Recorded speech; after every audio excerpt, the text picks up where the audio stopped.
Campsite Anthology, The Vanishing Hitchhiker. Alex's eyes gleamed with a mischievous glint as he leaned forward, the fire casting flickering shadows on his face, making his expression almost ghostly. "All right, brace yourselves," he announced, his voice dripping with suspense. "Because this story will make you think twice about offering a ride to strangers." He paused for dramatic effect, letting the crackling of the fire fill the silence, building the tension. "It's called The Vanishing Hitchhiker." The group around the fire shifted closer, drawn in by the ominous tone in Alex's voice. Even the wind seemed to hold its breath as Alex began.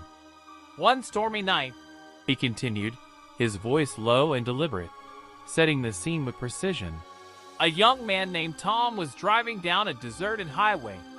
The rain was relentless, a torrent pounding against the windshield, and thunder rolled like an omen in the distance." The fire popped, sending a shower of sparks into the night, mirroring the storm in Alex's story. He leaned in closer to the fire, his face half lit, half hidden in shadow. As Tom drove, squinting through the downpour, his headlights cut through the darkness and revealed a figure on the side of the road. A young woman, soaked to the bone, her hair plastered to her face, and her clothes clinging to her like a second skin. Alex narrated, his voice dropping to a conspiratorial whisper as he described the mysterious hitchhiker. Tom, being the good-hearted guy he was, pulled over without a second thought and offered her a ride.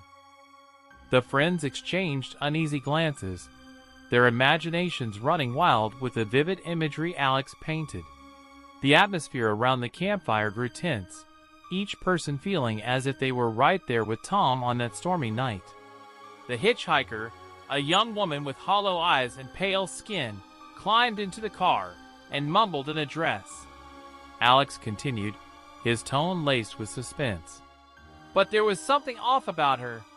She was deathly silent, her gaze darting around the car like she was searching for something or someone. A collective shiver ran through the group as Alex paused, letting the unease settle in. The night around them seemed to grow darker, the trees whispering in the breeze as if they too were listening. After a few minutes of uncomfortable silence, Alex went on, his voice almost a murmur. Tom turned to ask her a question, just to break the tension. But when he looked over, the passenger seat was empty. The woman had vanished into thin air, leaving nothing but a damp spot on the seat. Gasps erupted from the group, the disbelief and fear palpable as they hung on Alex's every word. Panicked and confused, Tom pulled over, his heart racing. He got out and searched the road, the woods, everywhere, but there was no trace of the mysterious hitchhiker. Alex continued, his voice echoing the haunting mystery of the tale. His mind was spinning, but he forced himself to drive on, thinking he must have imagined it. The fire crackled ominously, mirroring the tension in the story. Alex's friends were on edge, their eyes wide as they awaited the story's conclusion. Curious about the vanishing woman, he decided to visit the address she had provided. When Tom finally arrived at the address she had given him, Alex revealed, his voice taking on a hushed, eerie tone. An older woman answered the door. She looked at him with sorrowful eyes as he described the hitchhiker. And then, with a voice heavy with grief, she told him that her daughter had died in a car accident on that very highway many years ago. The group was silent, hanging on Alex's every word, their expressions a mix of horror and fascination. And every year, Alex whispered, leaning in closer, on the anniversary of her death, she appears as a hitchhiker trying to get home. But she never does. As Alex finished his tale, the fire seemed to crackle more softly, the echoes of the story lingering in the air like a ghostly presence.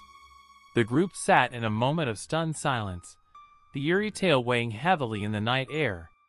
Then, as if shaking off the spell, Mia spoke up, her voice breaking the stillness.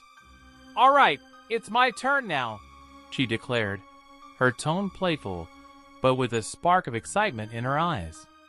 The group turned to her, eager for another story, their nerves still tingling from Alex's chilling tale.